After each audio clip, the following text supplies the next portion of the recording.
Hello, bago ako mag-proceed sa part 3 about sa clothing and shoes, papakita ko din muna dito paano tanggalin yung ruler na ginawa natin kanina. So, before ko pakita yun, heads up, kapag halimbawa ito may seating image, hindi natin na siya idadagdag as long as merong other image for variant. Variant ibig sabihin yung dito. So, okay lang natanggalin siya, pero always have a proper communication kapag ka may tinanggal tayong images or variant. So, halimbawa dito, sa changes made, ilalagay natin kung ano yung kung meron ba kayong tinanggal or dinagdag dito sa image. Pero on your case, dahil hindi naman siya related sa error monitoring, hindi natin siya ilalagay dito since wala naman siyang product code. Um, that will be other options kapag soon if mag-edit ka na rin dito sa error monitoring. But on your case, if ever lang na ma-encounter mo yun sa error monitoring, pero ito, okay lang since store mo naman to. Ako naman yung ino-notify mo. So, paano tanggalin yung ruler? Click mo lang ulit to. Then, punta ka sa file and settings. And then, click mo lang ulit tong show rules and guides. So, automatic na siya matatanggal. So, tingnan natin yung finished product mo pagdating sa model. Yung intensity, nandyan. Then, hindi na siya tilted and walang crop image. Okay siya sa top to toe and naka-center siya. So, ayun. Goods na to. Good to download and upload sa JSON Barrett. So, etong topic naman sa part 3 is yung sa clothing. So, sa clothing, wala siyang shadow and dapat naka-centered. Centered, ibig sabihin, ayun, nakagitna nga siya. Um, I would suggest na gamitin mo yung ruler na etong add guides imbis na nakaganito. Kasi minsan hindi accurate yung binibigay niyang proportion.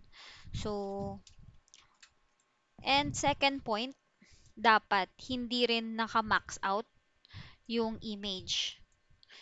So, hindi nakaganyan. Zoom out natin. So, hindi dapat sobrang sagad. Yung tipong halos makrop na yung ano niya, yung image niya. So, literal na sakto lang. May konting allowance. And, hindi rin siya sobrang sagad. So, make sure may mga tendency kasi na minsan may mga crop yung image so kailangan mong i-check din yun.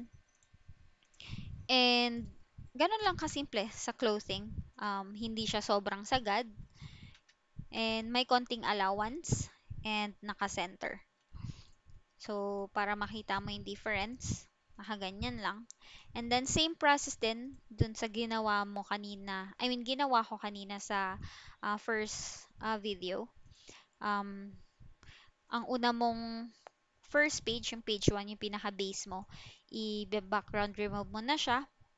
Tapos, pag na-background remove mo na siya, and then na-set up mo na sa proper angle niya, sa distance, i-click mo lang yung page 1, and then Control D, then yung na-download mong image, ida-drag mo na lang siya dun sa page 2, and then automatic na siya mag-a-adjust.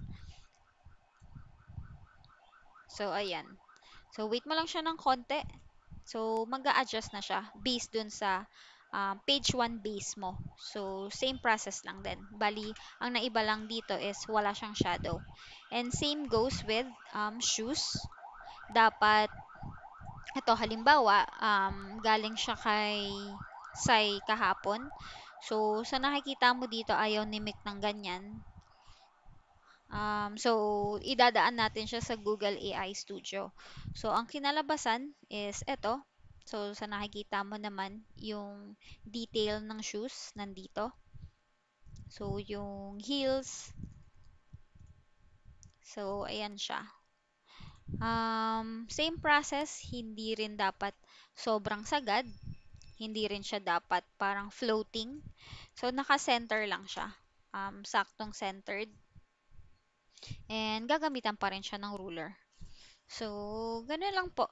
Um, Same pattern, product title and background. And kung galing man siya sa Google AI, tatanggalin natin yung watermarks. So, kung may watermarks man halimbawa, um, so itong halimbawa ng image na to, kung mag-generate ka galing sa Google AI, paano burahin yung watermarks na to or icon? Click mo yung image, then click edit. Tapos, ito, gamitin mo tong magic eraser. Then, ayun, click mo lang or i-scratch mo. Basta long press lang yung mouse. Then, click erase. Then, ayun, click X lang. Tapos, andyan na po siya. Pero, syempre, hindi dapat ganito yung magiging kalabasan ng image. Dapat parehas sila ng background. So, ang gawin mo, click mo tong nasa labas. Then, click mo tong background color. Then, click mo to. Ito. Tapos, itong parang eyedrop. Para, pag in-adjust mo yung image, parehas sila ng kulay. So, para hindi rin mawala yung shadow. So, kapag Google AI Studio yung mga image na gagawin natin, um, it's either tatanggalin natin yung background neto, pero para sa akin, okay lang na hindi na natin tanggalin yung background kasi almost the same naman siya. Mag-a-adjust ka na lang dito sa background color niya. Kasi kung tatanggalin natin yung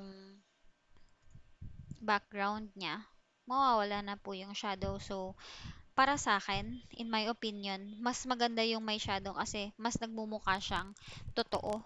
And eto, kung titingnan mo, parang siyang floating kasi nasa gitna lang siya.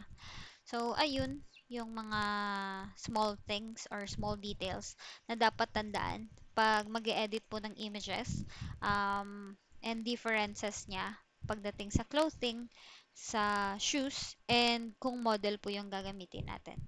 Sorry kung medyo mahaba, but the details are here. So, para mas madali mo siyang tandaan, ito may mga halimbawa naman. So, kung tilted or nakaslanting, iaayos natin.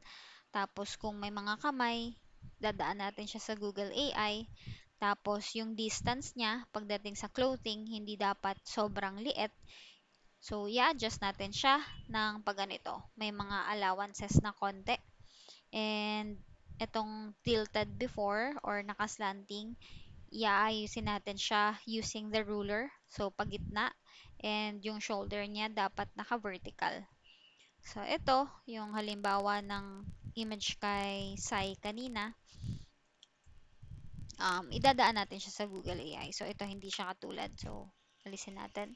And, pag dumaan na siya sa Google AI Studio, ayun, tatanggalin lang natin yung um, watermarks gamit yung magic eraser. So, pag model, yung distance niya from top to bottom, and yung intensity shadow na 25. So, I hope it's all clear, and kung may mga clarifications, always let me know. Thank you, and good luck!